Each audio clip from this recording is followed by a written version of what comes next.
6-9 France Bleu Provence. Au cœur de l'actu, Philippe Richard, David Oussillou. 8h10 et la rentrée scolaire, nous en parlons avec vous David et puis les auditeurs et auditrices de France Bleu Provence. Cette question est si l'école était vraiment gratuite, mais vraiment de A à Z. Ah, du taille-crayon dans le cartable jusqu'au cordon bleu à la cantine, c'est ça, voilà, Ouais. 0 € à payer pour les parents. L'idée, elle est relancée cette année par 105 députés de la NUP. Est-ce que vous seriez pour, vous qui avez déjà fait les achats de la rentrée, comme cette maman? Là, des jeans, je crois qu'il logé en 12 ans et non, il nous faut du 10 ans, donc on vient en express pour acheter ça. C'est un sacré budget, mais on a une aide aussi, faut pas la négliger, donc je trouve quand même qu'on est bien aidé et voilà, j'en profite. Voilà, n'oublions pas qu'il y a effectivement l'allocation de rentrée scolaire, l'ARS, 392 à 428 € selon l'âge de vos enfants, mais qui n'est versée que sous condition de ressources. Alors, est-ce qu'il faut que l'école soit complètement gratuite? 04 42 38 08 08. Bonjour Henrik Davy. Bonjour à toutes et tous. Vous êtes l'un de ces 105 parlementaires qui défendent la proposition de loi en question. Tout serait gratuit? Tout? Vraiment tout? L'idée, c'est effectivement de faire en sorte que l'éducation soit réellement gratuite. Donc, notamment les fournitures scolaires, vous en avez parlé là dans l'introduction, mais aussi les transports scolaires et évidemment la cantine. Voilà, c'est ça l'idée. Alors, je rappelle quand même que la question de la gratuité de l'éducation est inscrite dans la Constitution, mais qu'on estime qu'au fil des ans, finalement, cette gratuité n'est plus tout à fait effective. Bon, ça a un coût quand même, votre projet. 8 milliards d'euros pratiquement. C'est beaucoup d'argent. Oui, c'est beaucoup d'argent, mais en fait, c'est de l'argent que dépensent les familles. Et puis, comme l'a dit cette auditrice, de toute façon, il y a déjà de l'argent qui est versé chaque année, sous condition de ressources à une partie des familles. Finalement, voilà, l'idée, c'est de plutôt socialiser ces coûts, et ça a des tas d'avantages. Oui. Je prendrai juste deux avantages qui sont évidents, puisque j'ai moi-même fait la rentrée scolaire avec ma fille. C'est déjà une perte de temps à chercher chaque crayon HB, chaque feuille A4 avec 80 grammes, je crois que c'était ça exactement. Ouais. Les parents savent de quoi je parle parce qu'on erre tel des zombies dans les rayons. Donc déjà, c'est une perte de temps. Et puis il y a aussi, outre l'aspect évidemment social, il y a un aspect écologique qui est non négligeable, parce que je pense que vous avez été, comme moi, choqué par le fait que ça fait à la fin énormément d'emballage, alors que si tout ça a été acheté au niveau de grossistes par l'école, en fait, on y gagnerait aussi écologiquement. Ça, on l'a pas vraiment signalé dans notre proposition de loi, mais je pense que c'est quelque chose d'important. Bon. Puis en termes de coût pour la société, si chaque individu achète des gommes, c'est forcément plus cher pour la société que si l'État les achète à des grossistes. C'est évident. Enfin, c'est le principe. Alors restez avec nous, Henrik Davy. On va tester votre idée, d'ailleurs directement auprès des parents d'élèves qui sont ce matin à l'école Révolution dans le 3e arrondissement où Yvan Planteil se trouve ce matin. Yvan, vous êtes avec une maman, c'est ça? Oui, absolument. Je suis avec Amina. On écoutait justement religieusement ce que vous disiez sur l'école gratuite. Amina, je vous pose la question très simplement. Si demain les fournitures étaient gratuites, est-ce que c'est une proposition qui vous irait ou pas? Pour moi, comme on a la rentrée scolaire, je vois pas pourquoi les fournitures gratuites seraient. Alors la rentrée scolaire, elle servirait à quoi? Ouais. Vous estimez que c'est pas suffisant, c'est pas si cher que ça pour qu'on le rende gratuit? Non, déjà l'école elle est gratuite. Donc je veux dire, on est dans un pays où déjà les enfants ont des droits déjà. Donc voilà, moi j'ai fait la rentrée scolaire, j'ai acheté directement en juillet les fournitures scolaires et il me reste encore un peu il me reste la rentrée scolaire. Combien ça vous a coûté? Voilà, c'est ça. Ouais. Pardon, combien ça a coûté à cette maman la rentrée scolaire? Moi j'ai 3 enfants, deux qui sont rentrés au lycée et un qui est en CM2. Ça m'a coûté 300 € tout ce qui est fourniture. Voilà. Ce qui par rapport aux années précédentes, ça vous a coûté plus cher que les années précédentes ou pas? Non. J'ai pas vu non. Bon. Non, puisqu'en plus au lycée, ils gardent généralement pour 3 ans en lycée pro, ils gardent les mêmes classeurs et tout. Du coup, pour la grande, j'ai pas trop à gaspiller. Merci pour ce témoignage. Ça va peut-être vous surprendre, Henrik Davy. On a pris au hasard cette maman dans une école d'un quartier populaire, le 3e arrondissement, et qui ne comprend pas très bien pourquoi on mettrait en place cette gratuité totale. Il faut dire qu'elle touche l'allocation de rentrée scolaire. Oui. Certains la touchent, donc forcément, je pense qu'ils y retrouvent effectivement leur compte. Mais ce qu'il faut voir, c'est qu'il vaudrait mieux qu'il y ait d'autres aides sociales qui aident ses parents au moment de la rentrée s'il y a d'autres besoins, plutôt que ça soit pris, puisque puisque sur une partie de l'allocation pour la rentrée scolaire. Donc moi je pense que ce serait quand même plus simple. Moi il y a un truc que je dis en général aux gens, mais maintenant les gens ont tellement eu l'habitude de payer pour leurs enfants qu'ils se rendent même plus compte. Mais quand vous allez dans votre entreprise le matin, vous embarquez pas votre paquet de feuilles A4. Vous embarquez pas vos stylos, vos crayons, vous les achetez pas. Voilà, c'est en général c'est fourni par l'entreprise. Donc c'est à peu près la même idée. Et je pense qu'on y gagnerait encore une fois écologiquement et socialement globalement. Bon, je donne juste. Mais il n'y a pas que ça. Il y a les fournitures scolaires. Effectivement, c'est ce qui est sur la table aujourd'hui. Mais je pense que vous pouvez me poser la question sur les cantines. Et on va y venir, Andric Davy. Restez avec nous. Restez avec nous. Je veux juste dire que cette mesure 8 milliards d'euros, c'est quoi ? C'est la moitié du budget du RSA aujourd'hui. D'accord. Et ben il y a Mado qui a réagi justement, puisque un sou est un sou, et on en parle aussi avec vous ce matin. Et Mado écrit sur la page Facebook de France Bleu Provence: plus on donnera des choses, plus les impôts vont augmenter, et la TVA au passage, la TVA, parce qu'il faudra bien payer les mesures en question. Vous réagissez, vous témoignez au 04 42 38 08 08, et dans un instant nous écouterons d'ailleurs Mathieu à Marseille, 8h16. À tout de suite. France Bleu Provence.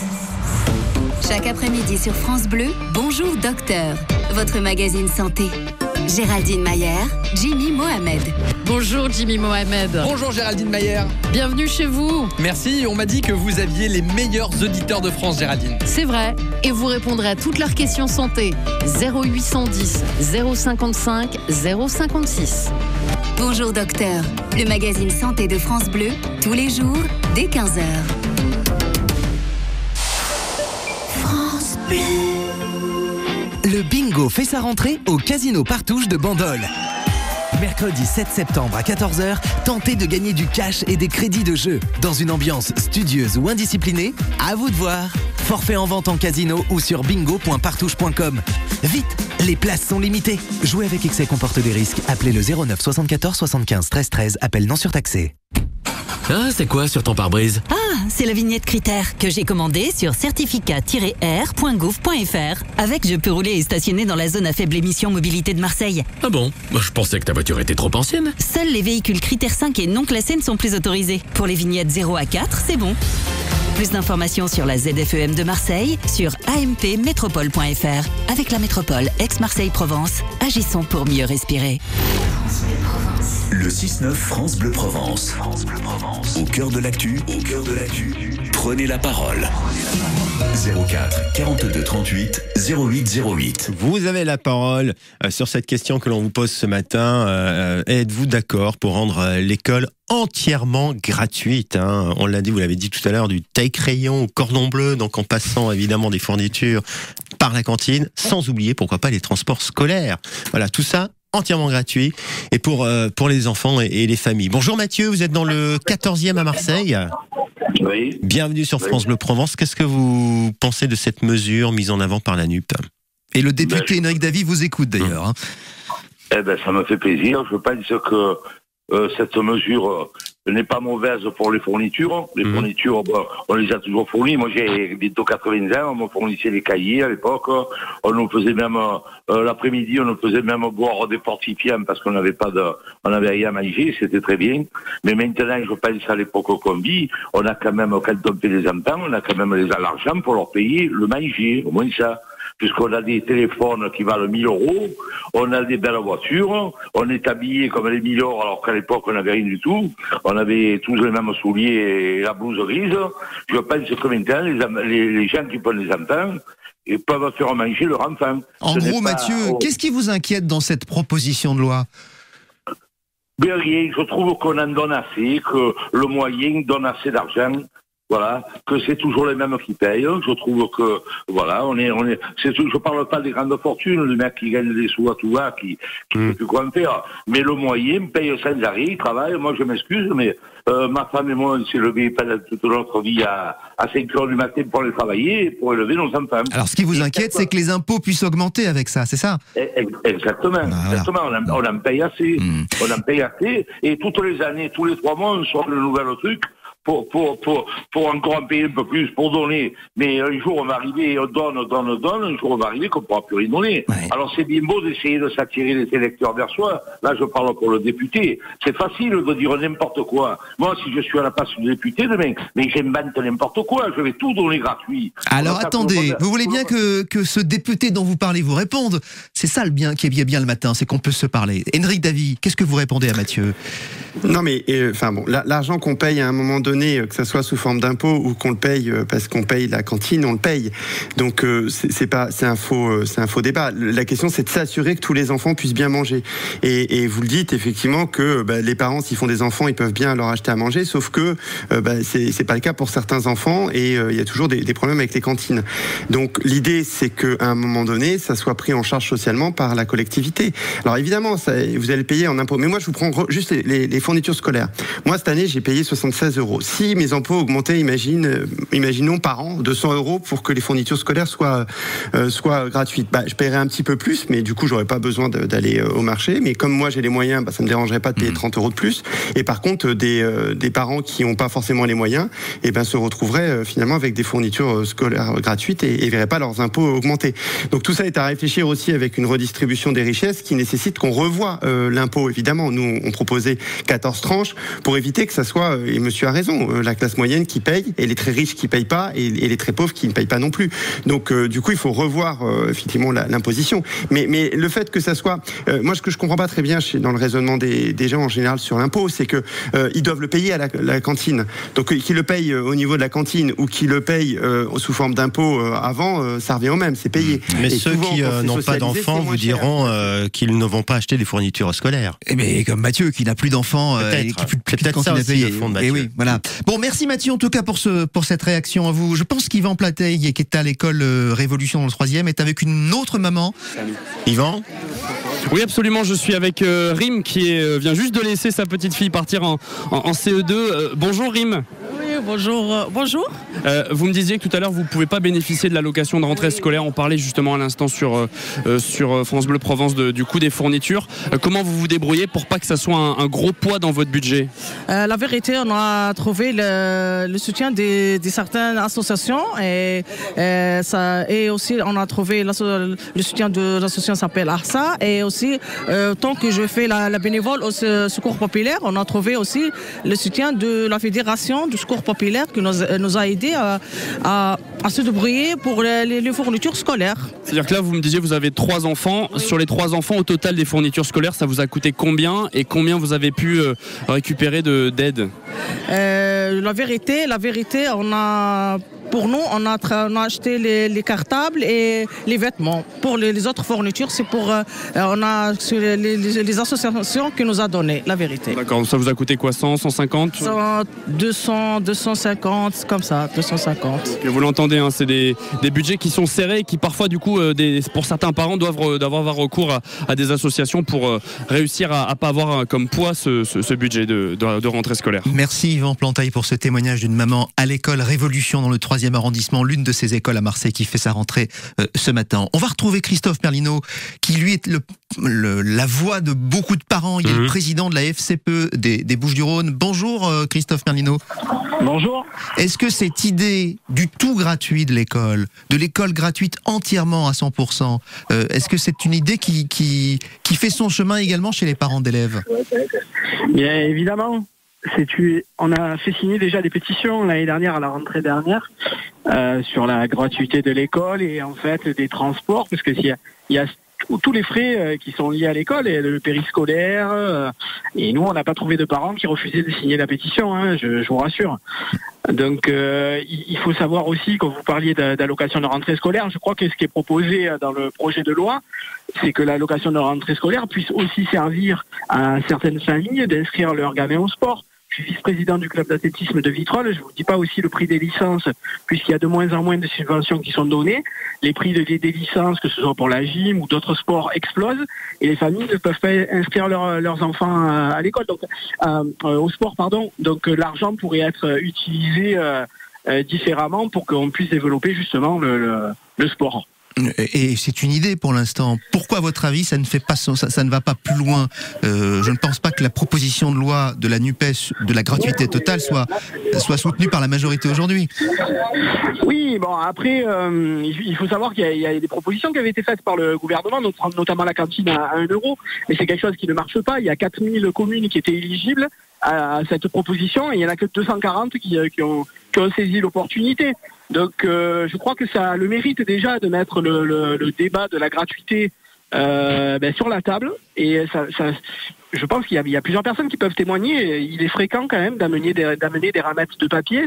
Les écoles demandent parfois des ramettes de papier aux parents, donc il y a quand même des problèmes dans certaines communes. Si ça n'était que les ramettes de papier, parfois ça va même jusqu'au papier toilette. On en a souvent parlé sur cette antenne.